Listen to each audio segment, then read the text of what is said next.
Property, चौथे वाले colligative property के बारे में है। मतलब वो है हमारा ऑस्मोटिक प्रेशर। देखो ये ऑस्मोटिक प्रेशर चौथा कॉलिगेटिव प्रॉपर्टी है। इसको समझने के लिए सबसे पहला चीज हमको ये समझना होगा, एक टर्म आएगा ऑस्मोसिस और डिफ्यूजन। तो थोड़ा सा पहले उस टर्म को समझते हैं, डिफ्यूजन एंड ऑस्मोसिस, और तब उसी से इस टर्म का डेफिनेशन निकलने वाला है। तो पहले हम लोग थोड़ा सा डिफ्यूजन और ऑस्मोसिस क्या होता है पहले इसको डिस्कस करते हैं। देखो कहता है अगर कहीं पे भी किसी भी सब्सटेंस का फ्लो अपने हायर रीजन से लोअर रीजन की तरफ हो रहा हो, flow of particles from its higher region to its lower region is called diffusion, या intermixing of gaseous molecule irrespective of providing external energy. बाहर से बिना एनर्जी दिए हुए सब्सटेंस का एक दूसरे से जो इंटरमिक्सिंग, जैसे गैस है, अगरबत्ती जलाए हम, तो अगरबत्ती जला तो यहाँ से निकल के क्या हुआ, पूरे रूम में फैल गया। मतलब अगरबत्ती का क्या हुआ, एयर में इंटरमिक्सिंग हुआ है। क्यों? क्योंकि अगरबत्ती जहाँ पे जला वहाँ उसका धुआं का कंसंट्रेशन बहुत ज्यादा है और दूसरे जगह वो धुआं नहीं है, तो ये वाला धुआं पूरे रूम में फैल गया कि नहीं। तो अगरबत्ती के जो स्मोक्स थे उनका अपने हायर रीजन से लोअर रीजन में फ्रीली मूव करने की जो प्रक्रिया है, इसी को हम बोलते हैं डिफ्यूजन। ठीक है, मतलब डिफ्यूजन को डिफाइन कर सकते हैं, the flow of particle from its higher region to its lower region, higher region to lower region freely is called diffusion। या हम कह सकते हैं और diffusion is the flow of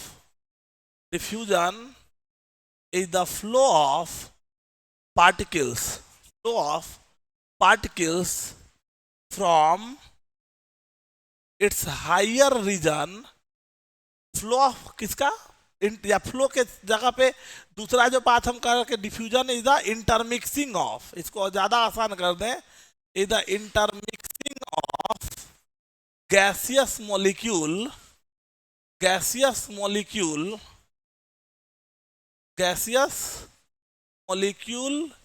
irrespective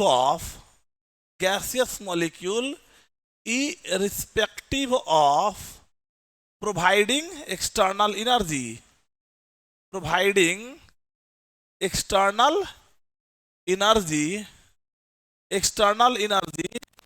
is called, इसी को हम लोग क्या बोलते हैं, डिफ्यूजन बोलते हैं। मतलब डिफ्यूजन जो है वो हायर एनर्जी लेवल से लोअर एनर्जी लेवल पे जो इंटरमिक्सिंग होता है गैसेस का, उसी को हम लोग क्या बोलते हैं, डिफ्यूजन बोलते हैं। ये लाइन समझ में आ गया? क्लियर है बात? अब समझो, जबकि दूसरा बात, मतलब एक कोई पार्टिकल है, तुम बॉल एक यहाँ पे छोड़ोगे तो ये बॉल अपने आप नीचे आ जाएगा हाई रीजन से लो रीजन, लेकिन अगर इस बॉल को यहाँ रखोगे तो अपने चढ़ जाएगा, नहीं चढ़ेगा। तो फ्लो हमेशा हाई से लो की तरफ, और हाई से लो की तरफ जो फ्लो होगा उसको डिफ्यूजन कहेंगे। पहला लाइन क्लियर हो गया। अब आते हैं दूसरा बात है ऑस्मोसिस का। किसका? ऑस्मोसिस एक स्पेशल तरह का डिफ्यूजन होता है। ऑस्मोसिस एक स्पेशल काइंड ऑफ डिफ्यूजन है जिसमें सॉल्वेंट पार्टिकल जो है अपने हायर कंसंट्रेशन रीजन से हायर कंसंट्रेशन ऑफ सॉल्यूशन जो होंगे, मतलब सिंपल इसको कहोगे कि flow of solvent particle from its lower concentration of solution to its higher concentration of solution against semi permeable membrane. एक वर्ड यूज करते हैं एगेंस्ट सेमी परमिएबल, इसको डिफाइन करते हैं पहले, तो फिर और समझाते हैं इसको क्लियर। देखो कहता है the flow of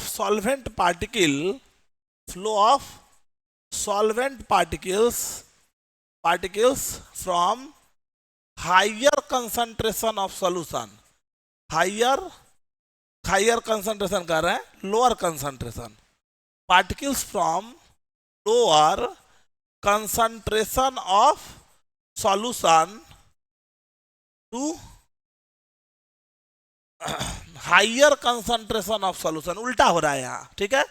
lower concentration of solution to higher concentration of solution, concentration of solution against semi permeable membrane, against semi, एक टर्म आ रहा है semi permeable membrane, against semi permeable membrane, against semi permeable क्या होता है बताते हैं, पहले लिख देते हैं। The flow of solvent particle from lower concentration of solution to higher concentration of solution against semi permeable membrane, समझ आ रहा है। इसी को हम लोग कहते हैं कॉल्ड ऑस्मोसिस। अब यहाँ दो बातें हमको कंफ्यूज करेंगी। पहला कि एक सेमी परमिएबल मेम्ब्रेन क्या होता है, और दूसरा ये जब हम कह रहे हैं कि फ्लो हायर से लोअर होता है, तो यहाँ पे lower concentration to higher concentration कहने का क्या मतलब हुआ, इस दो बात को हमको समझना है। समझ में आ रहा है बात?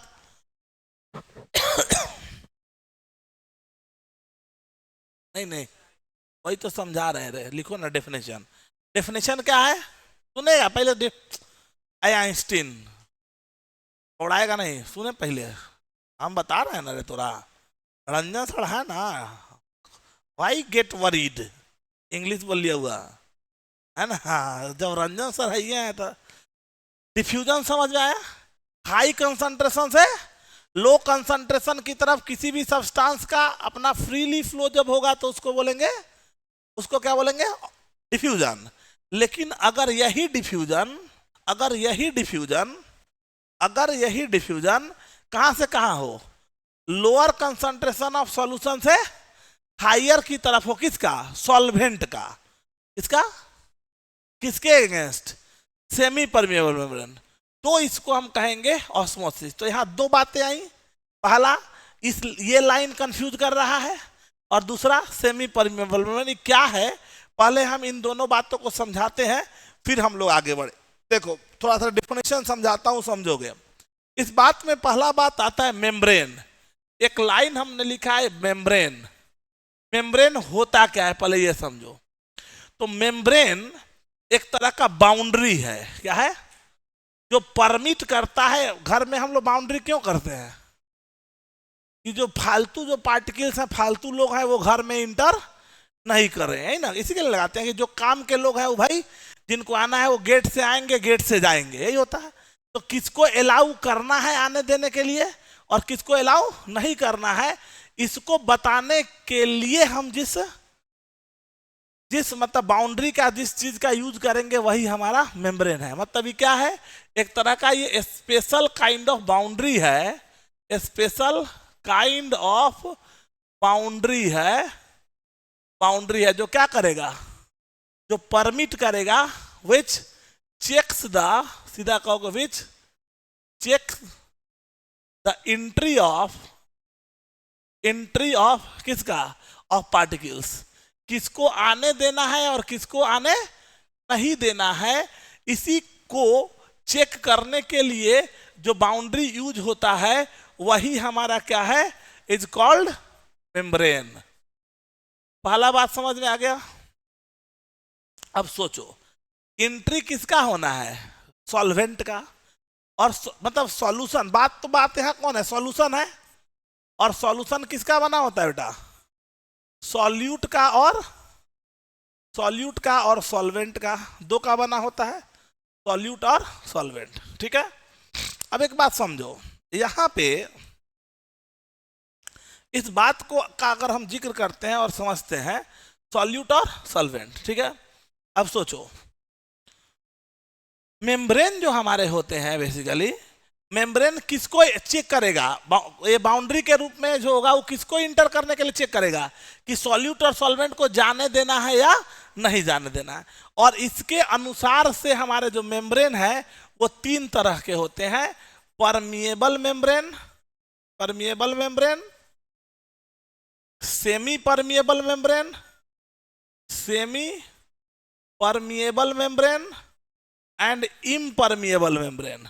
तीसरा हो गया impermeable membrane, semi permeable, semi permeable और इम्परमिएबल मेम्ब्रेन। तीन तरह के मेम्ब्रेन होंगे, परमिएबल, सेमी परमिएबल और इम्परमिएबल। तीन तरह के मेम्ब्रेन हो गए। पहला मेम्ब्रेन, ये कितने तरह का हो गया? 3 काइंड। समझ में आ रहा है बात सबको? कितने तरह के हो गए? 3 काइंड। क्लियर है?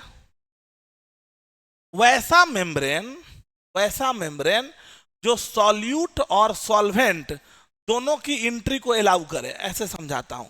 देखो, इस मेम्ब्रेन कितने तरह का हो गया? 3 तरह का। कौन कौन? Permeable membrane, semi permeable membrane और इम्परमिएबल।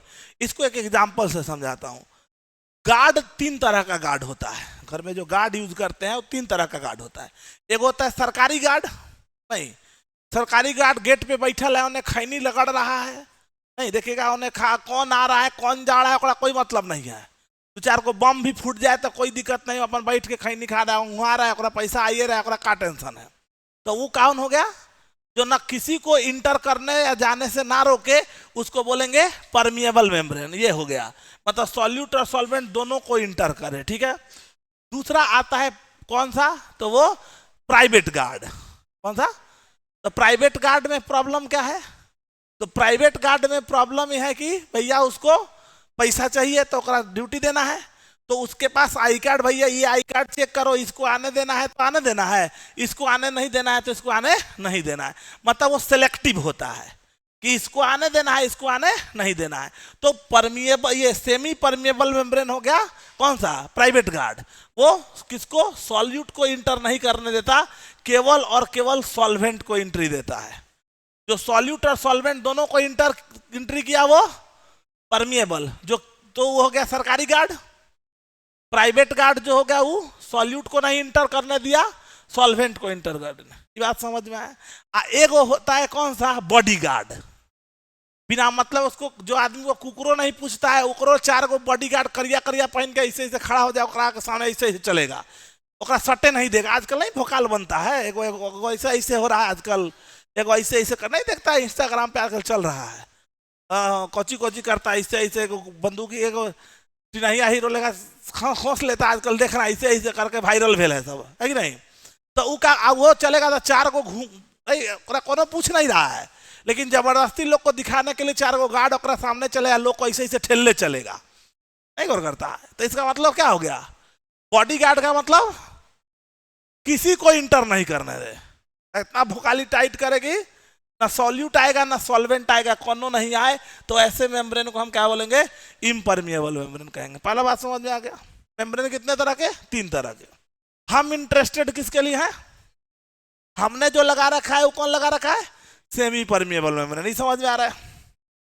अब सोचो, सेमी परमिएबल मेम्ब्रेन हमने लगाया तो इसका मतलब हम क्या समझ गए? ये सेमी परमिएबल मेम्ब्रेन केवल और केवल किसकी एंट्री को अलाउ करेगा? सॉल्वेंट के। सेमी परमिएबल मेम्ब्रेन किसको इंटर करने देगा? केवल सॉल्वेंट को आने जाने देगा, और किसी को आने जाने नहीं देने वाला। तो चलो इसको समझाते हैं। अब इस बात को पहले समझाते फिर लिखोगे। देखो, अब यहां पे मान के चलो हमने 2 सॉल्यूशन ले लिया, ये सॉल्यूशन हमने ले रखा है, ये 2 सॉल्यूशन है, ठीक है। इसके अंदर भी सॉल्यूशन रख रखा है हमने, इसके अंदर भी हमने सॉल्यूशन रख रखा है। क्लियर है बात? है ना? अब इसके अंदर देखो, यहां पे हमने क्या लगा रखा है बेटा? सेमी परमिएबल मेम्ब्रेन, एसपीएम लगा दिया।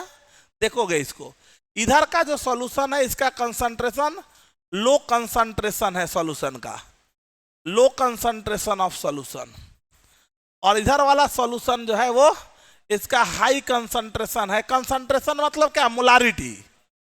कंसंट्रेशन मतलब मोलारिटी।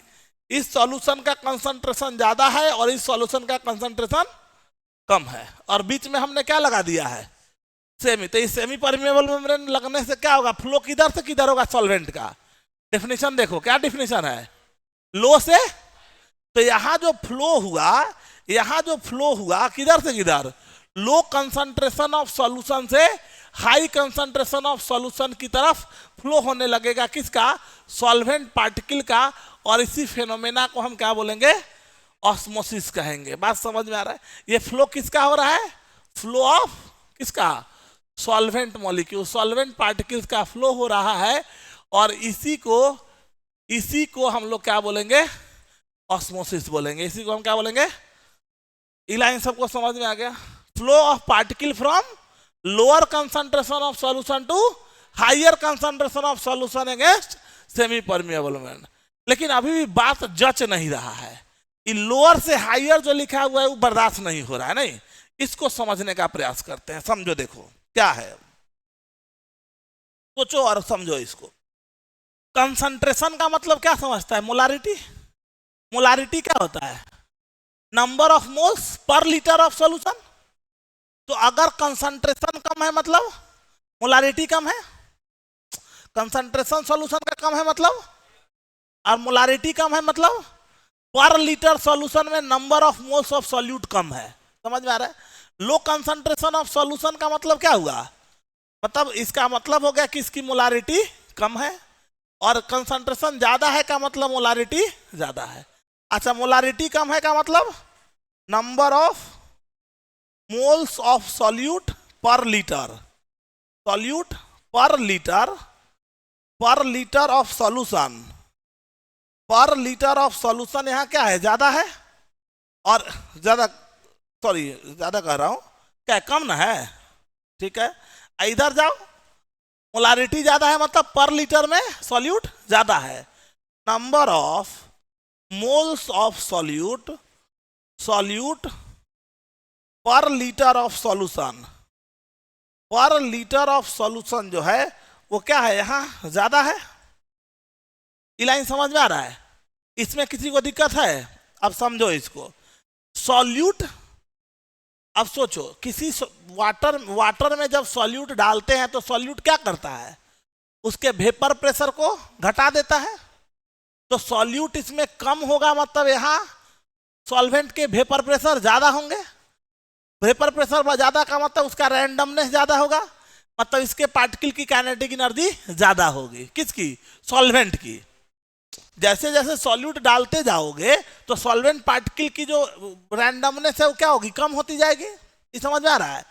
मतलब वेपर प्रेशर कम का मतलब उनकी काइनेटिक एनर्जी कम हो जाएगी।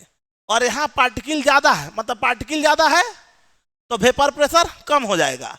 पार्टिकल कम होगा सॉल्यूट का तो सॉल्वेंट मॉलिक्यूल की काइनेटिक एनर्जी ज्यादा होगी। ये बात समझ में आ रहा है?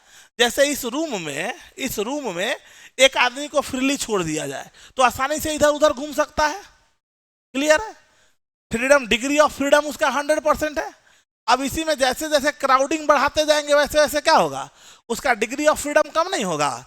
डिग्री क्या बोला रही, चल कौन है भाई, चल आए रे लतखोर, बजा देंगे तो 2 सेकंड में बजा दे।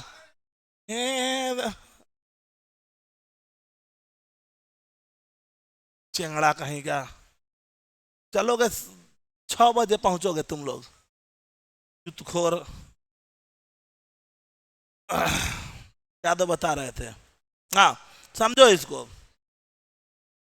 ये रहा semi permeable membrane, semi permeable membrane लगा दिए, पार्टिकल का flow low concentration of solution से हाई कंसंट्रेशन ऑफ सॉल्यूशन की तरफ किसका होगा, सॉल्वेंट मॉलिक्यूल का। सॉल्वेंट मॉलिक्यूल का flow low concentration of solution से हाई कंसंट्रेशन ऑफ सॉल्यूशन की तरफ जब सेमी परमिएबल मेम्ब्रेन लगाएंगे तो जो होगा उसी को बोलेंगे ऑस्मोसिस। अब हम ये समझा रहे हैं कि लो से हाई कहने का मतलब क्या हुआ, समझो। अगर कंसंट्रेशन कम है मतलब मोलारिटी कम है, मोलारिटी कम है मतलब उस गिवन सॉल्यूशन के अंदर सॉल्यूट पार्टिकल्स कम है। सॉल्यूट पार्टिकल जितने कम होंगे सॉल्वेंट पार्टिकल की काइनेटिक एनर्जी ज्यादा होगी। ये समझ में आया? तो यहाँ पे क्या होगा, तो यहाँ पे सॉल्वेंट मॉलिक्यूल की जो काइनेटिक एनर्जी होगी, यहाँ पे इसके कारण से हम यहां कह सकते हैं kinetic energy of solvent molecules जो है, kinetic energy of solvent molecules यहां पे क्या होगा, ज्यादा होगा। और यहां की बात करेंगे तो इसमें क्या होगा, kinetic energy of solvent molecule, kinetic energy of solvent molecule particle solute का ज्यादा है, तो kinetic energy of solvent molecule जो है वो कम हो जाएगा। ये लाइन समझ में आया।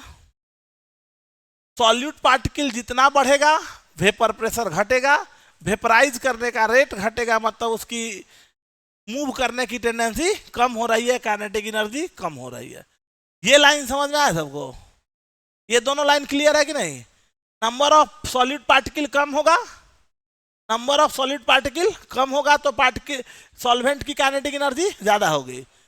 इसमें नंबर ऑफ सॉलिड पार्टिकल ज्यादा होगा तो सॉल्वेंट मॉलिक्यूल की काइनेटिक एनर्जी कम हो जाएगी।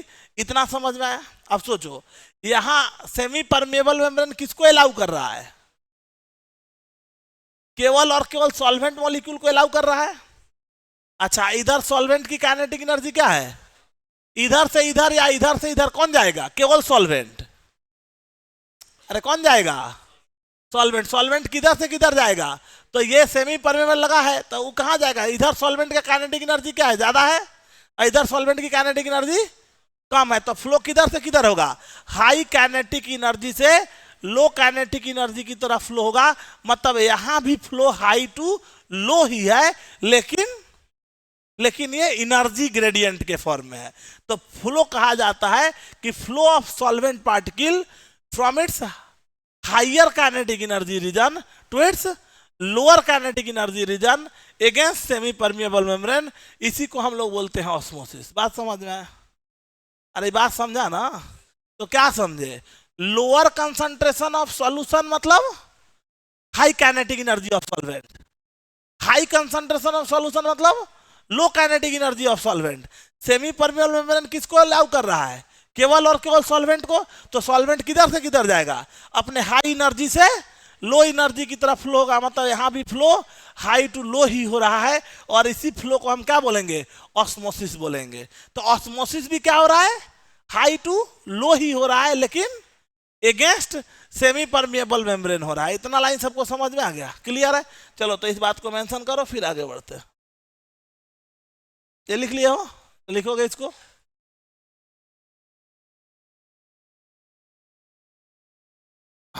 अब देखो एक बात समझो,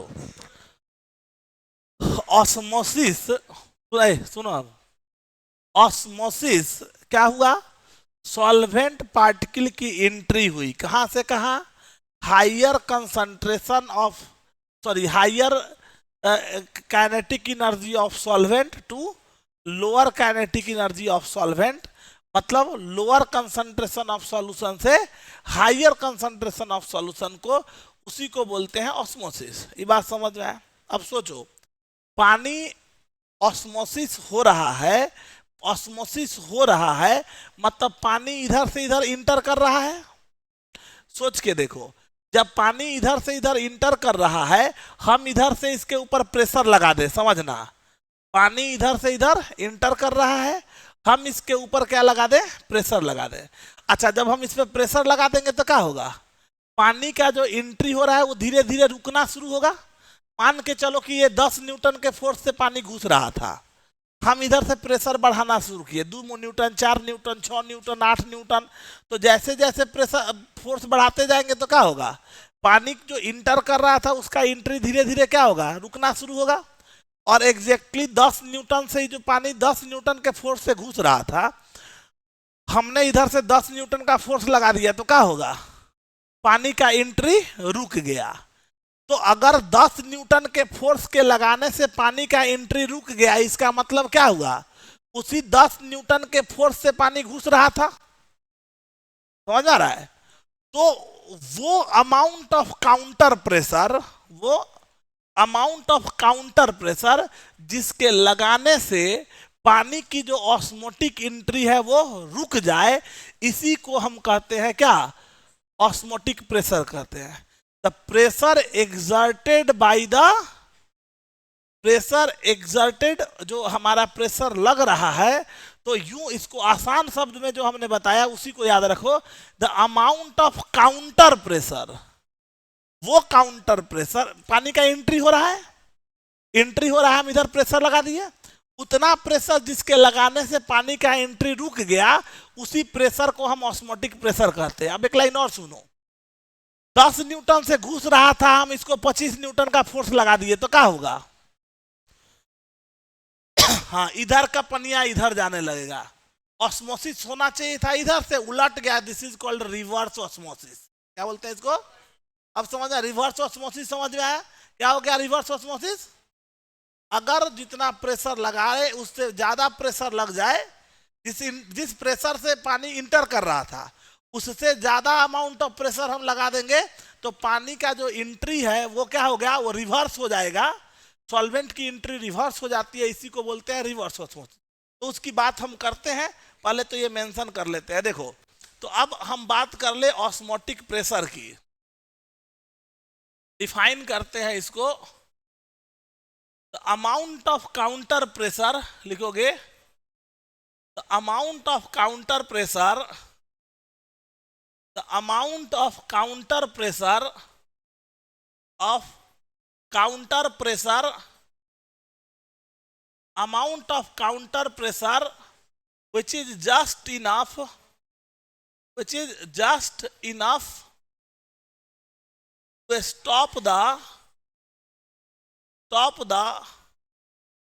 osmotic entry of water, osmotic entry of water is called, इसी को हम लोग क्या बोलते हैं? इसको हम बोलते हैं osmotic pressure. Osmotic pressure, amount of counter pressure which is just enough to stop the osmotic entry of water is called osmotic pressure। उतना प्रेशर कोई भी सॉल्वेंट, मतलब ये just enough to stop the osmotic entry of water बोलो, चाहे generalise के लिए तुम सॉल्वेंट लिख दो तो ज्यादा बढ़िया है। Osmotic entry of solvent is called क्या? Osmotic pressure. ठीक है, ये डिनोट किया जाता है, it is denoted by pi, इसको हम पाई से डिनोट करते हैं। ऑस्मोटिक प्रेशर को हम पाई से डिनोट करते हैं। फ्रॉम, थोड़ा सा हम इसको मॉडिफाई कर, from ideal gas equation, ideal gas equation से अगर हम चलते हैं तो हमको इक्वेशन पता है, पीवी इक्वल टू क्या होता है? एनआरटी।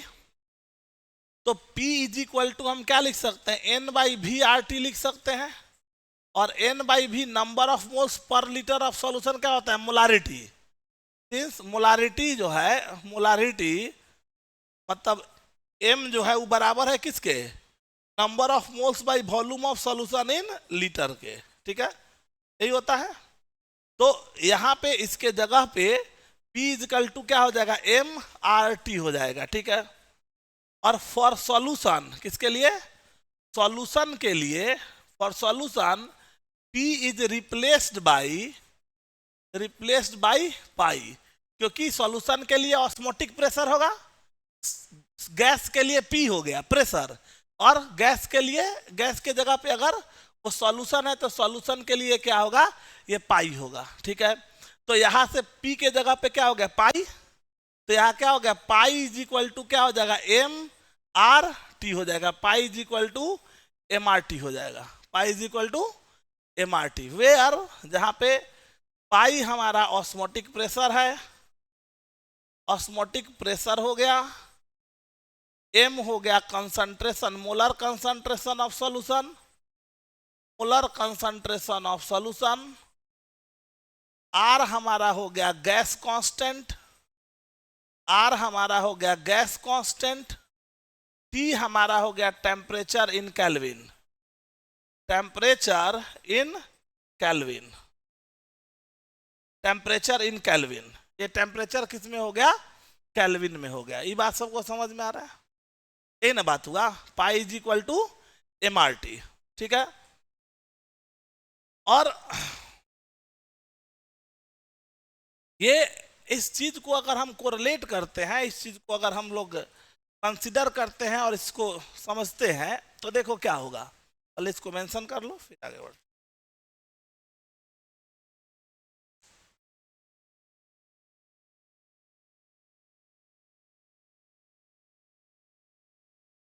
पगला गया है क्या तुम? अभी तक देर पहले तू जो बोला था हम सुने हैं। मारेंगे ना तो होश आ जाएगा, तो यही छेड़ छेड़ भरेगा पेंटे में, तू समझा ना?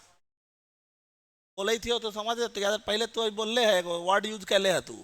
कहा तो यहाँ बुला के तोरा सुनाए वर्ड 2 मिनट में तो तू उगल देवे तू का वर्ड बोल ले है। वर्ड तोड़े निकलल था, तोरे मुंह से निकलल था। इतना आवाज हमरा इतना नहीं समझ, कितना समझते हैं, सब आवाज जानते हैं हम, समझ ले ना। चलिए भेज देंगे, सीधे भेजेंगे हम, ज्यादा एने ओने नहीं बतियाते हैं, सीधे। तो बोलता रहे है कि ना बोल ले तू, ना बोल ले। बोर्ड पे हम लिख रहे थे तो तू नहीं बोला है? थोड़ा देर पहले जब अभी अभी यहाँ तक आवाज आया था, इसको उलट के देखना पड़ा है, तो शर्म नहीं आता है? करो ना तो हम उड़ चढ़ेगा तो वही 2-4 को है वैसा मारेंगे कि होश में आ जाओगे। बस समझो, इतने समझो कि बस ज्यादा लिचड़ा ही नहीं। चलो ये बात समझ में आ गया। इस बात को थोड़ा गौर करो। कहने का मतलब क्या हुआ समझो। पाई इज इक्वल टू हमारा क्या एम आर टी है, आर क्या है कांस्टेंट है। तो कांस्टेंट है तो हम कह सकते हैं पाई डायरेक्टली प्रोपोर्शनल टू एम, और हम कह सकते हैं कि पाई डायरेक्टली प्रोपोर्शनल टू टी है। ठीक है, पाई दो चीजों पे, ऑस्मोटिक प्रेशर दो चीज पे डिपेंड करेगा, एक टेम्परेचर पे और एक कंसंट्रेशन पे। कंसंट्रेशन मतलब number of moles per litre. अब मोल पे डिपेंड कर गया मतलब वो कॉलिगेटिव प्रॉपर्टी हो गया। सॉल्यूट के मोल पे डिपेंड कर रहा है मतलब कॉलिगेटिव प्रॉपर्टी है।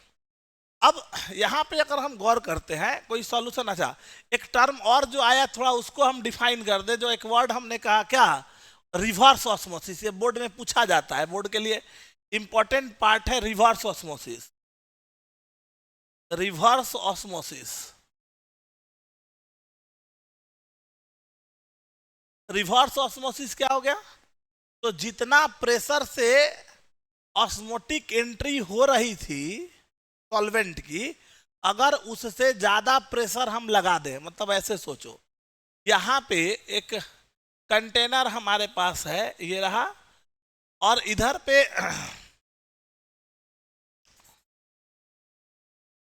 इस बात को हम ऐसे रिलेट कर दें, यहां पे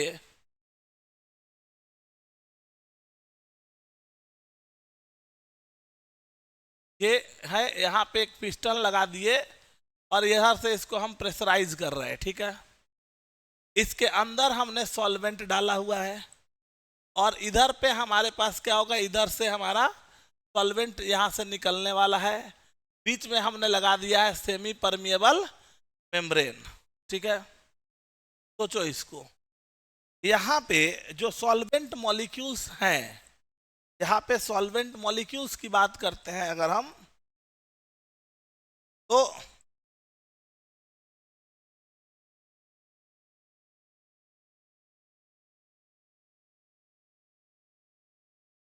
ये है, यहाँ पे वाटर, यहाँ पे सॉल्वेंट है, ये है, इसमें हमने डाला हुआ है प्योर सॉल्वेंट क्या,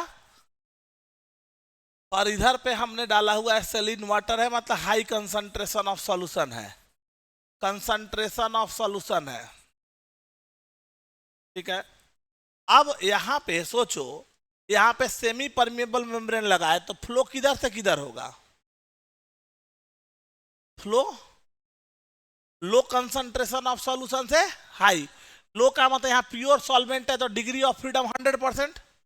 अरे प्योर सॉल्वेंट का मतलब क्या है, केवल और केवल क्या सॉल्वेंट मॉलिक्यूल है, तो पार्टिकल की काइनेटिक एनर्जी मैक्सिमम होगी, इधर कम होगी, तो वाटर ऑस्मोटिक एंट्री इधर से इधर वाटर का होना शुरू होगा। समझ आ रहा है? अब मान लो पानी इधर से इधर इंटर कर रहा है और हम इधर क्या लगा रहे हैं, यहाँ पे हम प्रेशर बढ़ाते जा रहे हैं, बढ़ाते जा रहे हैं, बढ़ाते जा रहे हैं। ठीक है, तो इधर से जो प्रेशर बढ़ा रहे हैं, जैसे ही प्रेशर जो होगा वो किसे पाई से ज्यादा हो जाएगा। इधर से इधर क्या घुस रहा है, पानी इंटर कर रहा है, ये ना वाटर घुस रहा है, वाटर इंटर कर रहा है किस प्रेशर से? पाई के प्रेशर से है, पाई से घुस रहा है, हम इधर से प्रेशर लगाना शुरू किए तो ये कम होना शुरू होगा, और जैसे ही पी किससे बड़ा हो गया? पाई से, तो अब क्या हो गया? जो पानी था ये जो इंटर कर रहा था, ये पानी की एंट्री रुक गई, और पानी का एंट्री किधर से किधर होने लगा है? हाई कंसंट्रेशन से लो कंसंट्रेशन की तरफ फ्लो होने लगा, पानी यहां से बाहर निकलने लगा। इसी को हम बोलते हैं रिवर्स ऑस्मोसिस। ये लाइन सबको समझ आया? जब भी हम प्रेशर बढ़ा रहे हैं, जिस प्रेशर से पानी इंटर कर रहा था, अगर उससे ज्यादा अमाउंट का प्रेशर हम लगा देंगे तो वाटर का जो एंट्री है वो क्या होगा? रिवर्स डायरेक्शन में शुरू हो जाएगा सॉल्वेंट का एंट्री, और इसी को हम लोग बोलते हैं क्या?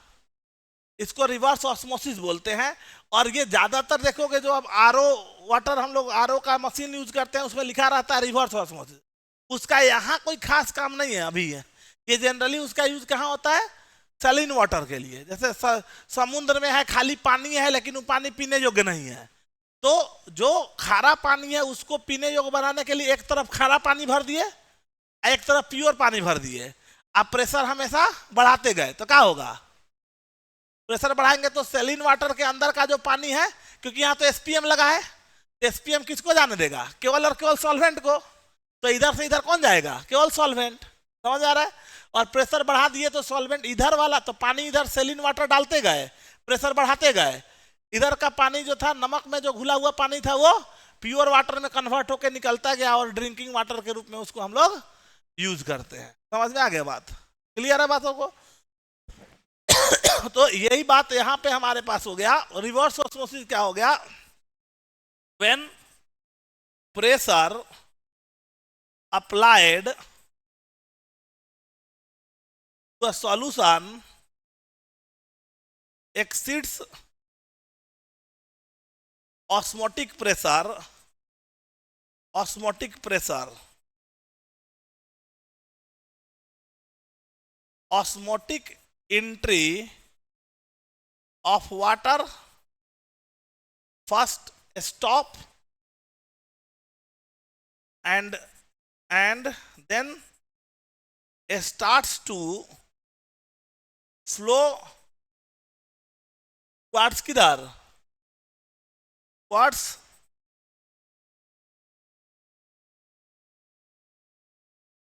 flow in reverse direction, in reverse direction against SPM, against SPM। समझ आ रहा है? इसी को हम लोग क्या बोलते हैं? कॉल्ड रिवर्स ऑस्मोसिस बोलते हैं। ये लाइन समझ में आ गया? When pressure applied to a solution exceeds osmotic pressure,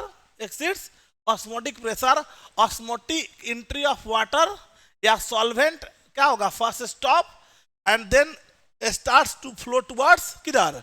reverse direction, उल्टा डायरेक्शन में फ्लो शुरू हो जाएगा, और इस कारण से अगेंस्ट सेमी परमिएबल मेम्ब्रेन, और इसी को हम लोग इस फेनोमेना को क्या बोलेंगे? रिवर्स ऑस्मोसिस कहेंगे। ठीक है? तो सैलिन वाटर को ड्रिंकेबल वाटर में कन्वर्ट करने के लिए रिवर्स ऑस्मोसिस का मेनली यूज करते हैं। This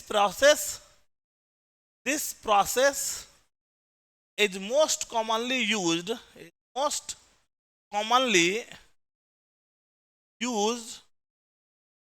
to convert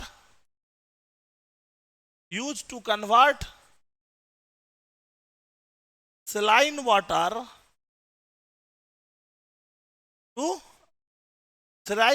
in drinkable form।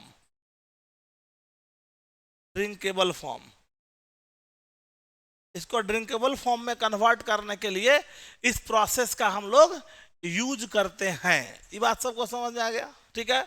तो रिवर्स ऑस्मोसिस क्या हुआ, ये भी बात क्लियर हो गया। अच्छा, यहाँ पे जो वैल्यू आया, एक बात और से, ये जो वैल्यू आया किसके लिए आया है? PV equal to nRT, ideal gas equation के लिए आया है। के लिए ये आइडियल गैस इक्वेशन से ही ना डिराइव हो गया है। इस कारण से R का जो वैल्यू होगा तुम क्या यूज करेगा? 0.0821 लीटर ATM पर मोल पर केल्विन, ये यूज करेगा R का वैल्यू। क्योंकि ये पीवी इजकल टू एनआरटी वाला फॉर्मूला लग रहा है, इसका 0.0821 लीटर एटीएम पर मोल पर केल्विन, ये वाला फॉर्मूला जो है इसको हम यहां यूज करने वाले हैं। समझ में आया बात? क्लियर है सबको? लीटर एटीएम पर मोल पर केल्विन, ठीक है, लिख लेंगे इसको।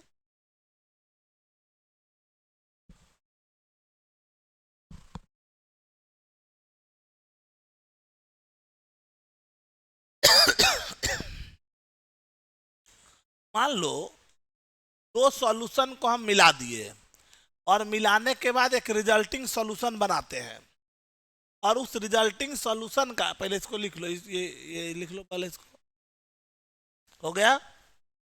चलो अब एक बात समझो, दो सॉल्यूशन को मिला के एक तीसरा सॉल्यूशन बनाते हैं, तो उस रिजल्टिंग सॉल्यूशन का ऑस्मोटिक प्रेशर कैसे आएगा, थोड़ा सा हम इसके बारे में जिक्र कर रहे हैं। देखो, calculation of vapour pressure of the resulting, vapour pressure कर रहे हैं, रिजल्ट ये osmotic pressure of the resulting solution when, कब, जब दो अलग अलग सॉल्यूशन को मिक्स करेंगे, when two different solution are mixed. दो अलग अलग सॉल्यूशन को हम मिला देते हैं, तो जो सॉल्यूशन, जो ऑस्मोटिक प्रेशर आएगा वो क्या आएगा, थोड़ा इसके बारे में हम जिक्र कर रहे हैं, ठीक है। तो देखो यहाँ क्या हो गया, सॉल्यूशन ए को ले लिए, ये हो गया सॉल्यूशन 1, फिर उसके बाद इधर हम ले ले सॉल्यूशन 1, इधर हम ले लेते हैं, ये आ गया हमारा सॉल्यूशन 2, ये हो गया हमारा सॉल्यूशन 2, दो सॉल्यूशन ले लिए और दोनों को मिला के वो रिजल्टिंग सॉल्यूशन बना दिए, ठीक है, ये बना दिया रिजल्टिंग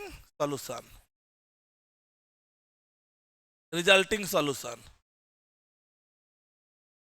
तो सिंपल समझो, ऑस्मोटिक प्रेशर की बात करते हैं, नंबर ऑफ, देखो मान लेते हैं कि number of moles of solute, इसमें N1 सॉल्यूट है और इसमें N2 सॉल्यूट है। वॉल्यूम ऑफ सॉल्यूशन जो होगा, मान के चलो ये कितना हो गया, V1 लीटर और ये हो गया V2 लीटर, V1 V2 हो गया, ठीक है। तो यहां से जब हम चलेंगे, या यहाँ पे अगर लेके चलो कि इसका कंसंट्रेशन, तो ये रिजल्टिंग सॉल्यूशन का, इसमें नंबर ऑफ मोल्स कितना हो जाएगा, N1 प्लस N2, और वॉल्यूम कितना हो जाएगा, V1 प्लस V2, ठीक है। इसका कंसंट्रेशन, मोलारिटी की बात करोगे तो मोलारिटी ऑफ सॉल्यूशन की मोलारिटी अगर देख लेंगे, तो ये मोलारिटी कितना हो गया, इसका मोलारिटी हम ले लेते हैं M1 है, इसका मोलारिटी हम मान लेते हैं M2 है, इसका रिजल्टिंग सॉल्यूशन क्या होगा, M रिजल्टिंग, ठीक है। ये हो गया V रिजल्टिंग, ये हो गया N रिजल्टिंग, यही हुआ। तो M रिजल्टिंग जो होगा वो किसके बराबर होगा, तो M रिजल्टिंग मतलब तुम समझ रहा है ना क्या, ये हो गया N रिजल्टिंग मतलब रिजल्टिंग सॉल्यूशन का मोल, ये V रिजल्टिंग मतलब रिजल्टिंग सॉल्यूशन का वॉल्यूम, M रिजल्टिंग। तो M रिजल्टिंग का दो तरीका हमने बताया था, M रिजल्टिंग का तरीका हमने दो बताया था, क्या बताया था, अच्छा, और इसका ऑस्मोटिक प्रेशर, अगर इसका π1 दिया है, क्या दिया है, और इसका दिया है π2, तो ये हो गया πr, तो ये दोनों रिएक्ट नहीं ना कर रहा है, मिक्स हो रहा है, तो मिक्स हो रहा है, तो इस कारण से क्या होगा, पहले तो M1, ये समझो, यहां से अगर ये डाटा दिया है, समझ लो थोड़ा सा, अगर डाटा ये दिया है, तो यहां पे M रिजल्टिंग कैसे निकालोगे, N resulting by V resulting करके MR निकाल लोगे, ठीक है। कंडीशन ये हो गया। तो πr, यहाँ पे पाई रिजल्टिंग जो होगा, यहाँ पे हम इधर से लिखते हैं, तो pi resulting is equal to क्या हो जाएगा, M resulting into R T हो जाएगा, एक ये हो जाएगा, ठीक है। तो या तो यहां से या तो डायरेक्ट एम आर दिया है तो एम आर निकालने का क्या फॉर्मूला था, M one V one M into M two V two is equal to M resulting V resulting. Direct ई दिया है तो M one V one plus M two V two is equal to क्या होगा, M two V two is equal to M resulting V resulting. ये वाला formula लगा के भी हम क्या निकाल सकते हैं, एम रिजल्टिंग निकाल सकते हैं और फिर यहां डाल सकते हैं। और तीसरा सिंपल हो सकता है पाई आर इज इक्वल टू क्या, पाई वन प्लस पाई टू। तो दो तीन तरीके से निकाल सकते हैं, समझो इसको।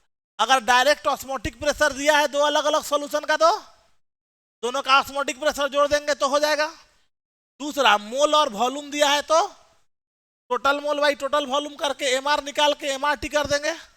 और तीसरा हमको मोलारिटी दिया है तो M one V one plus M two V two is equal to M resulting V resulting करके फिर हम यहाँ से मोल निकाल लेंगे मोलारिटी और फिर उसको अप्लाई करेंगे। ये बात सबको समझ में आया, क्लियर है सबको। तो तीन तरीके से डाटा मोल के टर्म में देगा और वॉल्यूम के तो mole total mole by total volume, या डाटा कंसंट्रेशन के टर्म में देगा तो M one V one plus M two V two is equal to M resulting V resulting. यहाँ से एम आर निकाल के यहाँ डाल देंगे। नहीं तो तीसरा डायरेक्ट हमको पाई वन पाई टू दिया है तो pi one plus pi two is equal to pi R हो जाएगा। समझ में आ गया बात। तीन तरीके से हम लोग इसको डिटरमाइन कर सकते हैं, ठीक है। अब ऑस्मोटिक प्रेशर के डिफरेंस के अनुसार से हमारे सॉल्यूशंस तीन तरह के होते हैं, हाइपरटोनिक सॉल्यूशन, हाइपोटोनिक सॉल्यूशन और आइसोटोनिक सॉल्यूशन, तीन तरह का होता है। तो वो ऑस्मोटिक प्रेशर जो है वो किस पे डिपेंड करता है, तो वो डिपेंड ऑस्मोटिक प्रेशर के डिफरेंस के अनुसार से। जिस सॉल्यूशन का ऑस्मोटिक प्रेशर ज्यादा होगा हम कहेंगे वो हाइपर है, हाइपर मतलब ज्यादा, हाइपो मतलब कम, और आइसो का मतलब होता है सेम, बराबर। तो इन तीनों बातों का जिक्र जो होगा वो हम लोग अगले क्लास में करते हैं। अगले क्लास में